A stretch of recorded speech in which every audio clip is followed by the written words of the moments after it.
भाइयों के परिवार एक ही घर में रहता था। साथ में खाना, साथ में घूमना, कुल मिलाकर दोनों भाइयों का परिवार खुशहाल परिवार था। कुछ सालों के बाद दिलीप की पत्नी कावेरी को एक बेटा हुआ। भैया, आज मैं बहुत खुश हूँ। चाचा बन गया हूँ मैं। हाँ भाई साहब, इस बच्चे के घर में आने से तो रौनक आ गई है। मैं सबको बताऊंगी कि मैं तो चाची बन गई हूँ, चाची। तुम दोनों कितने अच्छे हो। हमारे बच्चे के आने से ऐसे खुश हो रहे हो जैसे ये बच्चा तुम्हारा ही हो। बस भैया, अब आपका बेटा इस दुनिया में आ गया ना, हम भी कोशिश करेंगे कि हमारा भी बच्चा जल्दी से इस दुनिया में आ जाए। और फिर आपका और हमारा बच्चा दोनों मिलकर दिन भर घर के आंगन में खेला करेंगे। कितना मजा आएगा ना। सच कहती हो माया, मैं भी उसी दिन का इंतजार कर रही हूँ जब तुम्हारी भी गोद भर जाएगी और मेरे बेटे को एक छोटा भाई या बहन मिल जाएगी। 1 साल बीत जाता है। दिलीप और कावेरी का बेटा अब 1 साल का हो चुका था, लेकिन सुधांशु और माया की कोई औलाद नहीं होती। माया, लगता है कि हमारी जिंदगी में बच्चे का सुख ही नहीं है। ऐसा क्यों कहते हैं? दिलीप भाई साहब का बेटा भी तो हमारा ही बेटा है ना। तुम्हारी बात बिल्कुल ठीक है माया, लेकिन फिर भी हमारा खुद का एक बच्चा होता तो कितना अच्छा होता। हाँ, कावेरी भाभी भी हमेशा कहती हैं उन्हें अपने बेटे के लिए एक छोटा भाई या बहन चाहिए। लेकिन देखिए ना, हमारी तो किस्मत ही कितनी खराब है। हमारे तो सारे ट्रीटमेंट भी फेल हो चुके हैं। डॉक्टर ने भी साफ साफ कह दिया है कि तुम कभी माँ नहीं बन सकती। वही तो सुधांशु, बहुत बुरी किस्मत है हमारी। लेकिन माया, हम अपनी किस्मत को इतना क्यों कोस रहे हैं? हम दिलीप भाई साहब के बेटे को अपने बेटे की तरह ही प्यार कर सकते हैं ना। हाँ जी, बिल्कुल सच कहा। मैं भी वैसा कर सकती हूँ। चाची हूँ, उसे छोटी माँ का प्यार नहीं दूंगी क्या? कुछ दिनों के बाद दिलीप का एक दोस्त दिलीप से मिलने के लिए आता है। अरे क्या बात है दिलीप, बधाई हो बधाई। और घर तो काफी बड़ा है तुम्हारा। वैसे तुमने अपने बेटे के बारे में क्या सोचा है? भैया, और क्या सोचेंगे, बस उसे पढ़ा लिखा कर अफसर बनाएंगे, उसकी पढ़ाई पर खर्च करेंगे। अरे भाभी, आपकी तो इतनी सारी प्रॉपर्टी है, आपको किस बात की चिंता? ले देकर एक बेटा ही तो है। अरे नहीं दोस्त, तुम गलत समझ रहे हो। इस घर में मैं और मेरा छोटा भाई दोनों रहते हैं। इस घर का आधा हिस्सा मेरे छोटे भाई का है। अच्छा, कितने बच्चे हैं तुम्हारे छोटे भाई के? भैया, उनके साथ ना कुछ प्रॉब्लम है। मेरी देवरानी कभी माँ नहीं बन सकती। अरे फिर किस बात की चिंता? अरे मैं तो कहता हूँ अपने बेटे के भविष्य के बारे में सोचिए ही मत। बस ये घर उसके नाम करवा दीजिए। देखिए, आपके भाई का भी कोई बच्चा नहीं है तो सब कुछ आपके बेटे को ही मिलना चाहिए। लेकिन ऐसा करना क्या सही होगा? अगर उनका बच्चा नहीं है तो क्या हुआ? ये घर आधा उनका है, उनकी जो मर्जी है वो करे। अरे कैसे बात करते हो? उनकी कोई औलाद नहीं है, वो क्या करेंगे प्रॉपर्टी अपने नाम रखकर? हाँ, वैसे भाई साहब, आपकी बात तो बिल्कुल सही है। अब जो कुछ भी है वो हमारे बेटे का ही तो है। आखिर वही तो इस घर के वंश को आगे बढ़ाएगा। मैं कल ही देवर जी से बात करती हूँ। अगले दिन सुधांशु और माया, इधर आओ। तुम दोनों से एक बहुत जरूरी बात करनी है मुझे। बताइए ना भाभी, क्या बात है? आपको कहीं जाना है तो आप अपने बेटे को मेरे पास छोड़कर जाइए। मैं ही पूरा दिन रख लूंगी उसे। अरे नहीं माया, वो तो मुझे पता है। मैं किसी और चीज के बारे में बात करना चाहती हूँ। बताइए ना भाभी, क्या बात है? देखिए देवर जी, आपका कोई बच्चा है नहीं, लेकिन मैं जानती हूँ कि आप हमारे बेटे को अपने बेटे की तरह ही प्यार करते हैं। भाभी, बेटी की तरह नहीं, वो हमारा ही बेटा है। मेरे लिए तो वो मेरा ही बच्चा है। वही तो फिर क्यों ना ये सारी प्रॉपर्टी हम मेरे बेटे के नाम करवा दे, क्योंकि तुम्हारा हो या मेरा, हम सबका एक ही तो है बेटा। लेकिन भाभी, अभी तो वो सिर्फ 1 साल का है। अभी से प्रॉपर्टी उसके नाम करवाने का क्या मतलब है? देखिए देवर जी, जो काम जितना जल्दी हो जाए ना उतना अच्छा। आने वाले वक्त का क्या भरोसा। भाभी, भरोसा क्यों नहीं? हम तो हमेशा आपके बेटे को माँ बाप की तरह ही प्यार करेंगे। हाँ, लेकिन फिर भी मैं चाहती हूँ कि ये सारी प्रॉपर्टी मेरे बेटे के नाम हो जाए। अब मुझे नहीं लगता तुम दोनों को इसमें कोई भी परेशानी होगी, है ना? भाभी वैसे तो आप जो कह रही हैं वो बहुत जल्दबाजी है, लेकिन फिर भी अगर आपको ऐसा लगता है तो ठीक है, कल ही प्रॉपर्टी के पेपर बनवा लीजिए, मैं और माया उस पर साइन कर देंगे। इस तरह से अगले दिन प्रॉपर्टी के पेपर बनवाकर सारी प्रॉपर्टी दिलीप और कावेरी के बेटे के नाम पर करवा दी जाती है। कुछ दिनों के बाद सुधांशु, सुबह सुबह ये कौन लोग आ गए हैं तुम्हारे घर पर? भैया वो ऊपर वाला कमरा खाली पड़ा था ना, सोच रहा था किराएदार रख देता हूँ।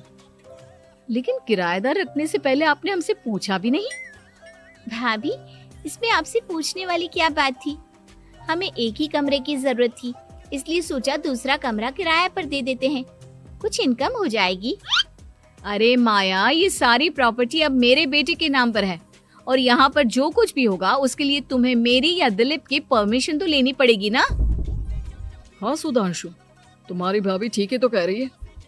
अब देखो, तुमने खुद अपने हाथों से ये प्रॉपर्टी हमारे बेटे के नाम की है, वह अभी बहुत छोटा है, तो इस घर से रिलेटेड सारे फैसले तुम्हें हमसे पूछ कर लेने चाहिए।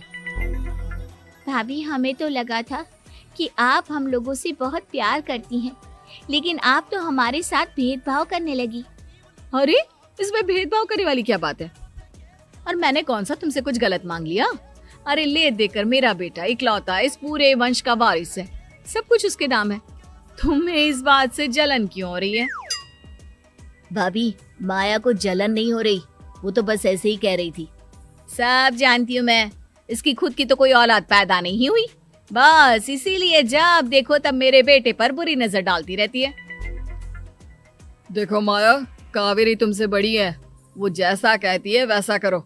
और वैसे भी इस घर पर अब तुम लोगों का कोई अधिकार नहीं है, वो तो हम लोगों की भलाई समझो जो तुम्हें अभी तक यहाँ रहने दिया है। भैया, आप इतने कैसे बदल गए? इस प्रॉपर्टी ने आपके दिल से हमारे लिए प्यार पूरी तरह खत्म कर दिया है क्या? इसी तरह वक्त बीतता जाता है और देखते देखते दिलीप और कावेरी का बेटा प्रणव 25 साल का हो जाता है और उसकी नौकरी लग जाती है। पापा, आज मेरा अपॉइंटमेंट लेटर आ गया है, मैंने सिंगापुर में जॉब ज्वाइन कर ली है। लेकिन प्रणव, विदेश में नौकरी करने जाने से पहले तुम्हें कम से कम अपने मम्मी पापा से एक बार पूछना चाहिए था ना। इसमें पूछने वाली क्या बात है माँ?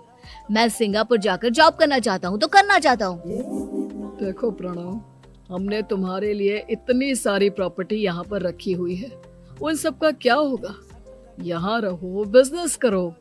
सॉरी पापा, मैं यहाँ रहकर कोई बिजनेस नहीं करने वाला, और ये जितनी भी प्रॉपर्टी आपने मेरे लिए संभाल कर रखी है ना, ऐसे ही किसी को दान में दे दीजिए, क्योंकि मैं सिंगापुर से वापस इंडिया आकर कभी नहीं रहने वाला। दिमाग खराब हो गया है तेरा, जानता नहीं, तेरी वजह से हमने तेरे चाचा चाची से लड़ाई करके पूरा घर तेरे नाम करवा दिया था। हाँ, तो ऐसा करने से पहले आपको सोचना चाहिए था ना। और मम्मा, मैं तो वैसे भी उस वक्त 1 साल का था, मेरा इस मैटर से कोई लेना देना नहीं है।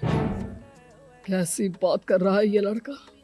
अरे तेरी वजह से अपने छोटे भाई से दुश्मनी लेकर बैठा हूं मैंने तो उसे घर से भी निकाल दिया। जानता नहीं तू, बाजू वाले घर में एक छोटा सा कमरा किराए पर लेकर रहते हैं तेरे चाचा चाची, और ये सब मैंने तेरे लिए किया। देखिए पापा, आपने जो कुछ भी किया अपने लिए किया। मैंने आपसे कब कहा था कि मुझे ये प्रॉपर्टी और घर चाहिए? और वैसे भी अपने भाई के साथ इस तरह का बिहेव करके आपने कोई अच्छा काम तो किया नहीं। तू सही कह रहा है बेटा, हमने तेरे चक्कर में अपने छोटे भाई जैसे देवर और बहन जैसी देवरानी को इस घर से निकाल दिया। बहुत बड़ी गलती हो गई मुझसे। ठीक है मॉम, तो अब आप अपनी गलती सुधारो, लेकिन मुझे तो फॉरेन जाना है, मैं वहीं जाऊंगा। अब आगे क्या करना है ये आपका डिसीजन है। और प्रणव सिंगापुर जॉब करने के लिए चला जाता है। कुछ दिनों के बाद जब दिलीप और कावेरी को अपनी गलती का एहसास होता है तो वो सुधांशु के घर पहुंचती है। सुधांशु, माया, हमें माफ कर दो, हमसे बहुत बड़ी गलती हो गई। क्या हुआ भाभी? आज इतने सालों के बाद अब हम गरीब लोगों के घर क्या करने आई हैं? भाभी, हमने तो खुशी खुशी अपने भतीजे को सब कुछ दे दिया, अब हमारे पास कुछ भी नहीं बचा है। भाई, मुझसे बहुत बड़ी गलती हो गई, जो तेरे जैसे भाई को मैंने प्रॉपर्टी के चक्कर में घर से निकाला और जिसके लिए मैंने ये सब कुछ किया, वो खुद ही विदेश चला गया। भैया भाभी, जिस बेटे के लिए आपने हम लोगों को इतनी तकलीफ दी, आपस के प्यार को बिगाड़ा, जब वही आपसे दूर चला गया तो आपको इस बात का एहसास हुआ। लेकिन माफ कीजिए, अब हम आपके साथ रहने के लिए उस घर में नहीं आ सकते। नहीं नहीं माया, ऐसा मत कहो, मुझसे बहुत बड़ी गलती हो गई। प्लीज वापस चलो, मैं वो घर फिर से तुम्हारे नाम कर देती हूँ। भाभी, मैं उस घर का क्या करूंगी? किसके लिए? मेरा कोई बच्चा नहीं। मैं तो बस जिंदगी भर आप लोगों के साथ प्यार से रहना चाहती थी।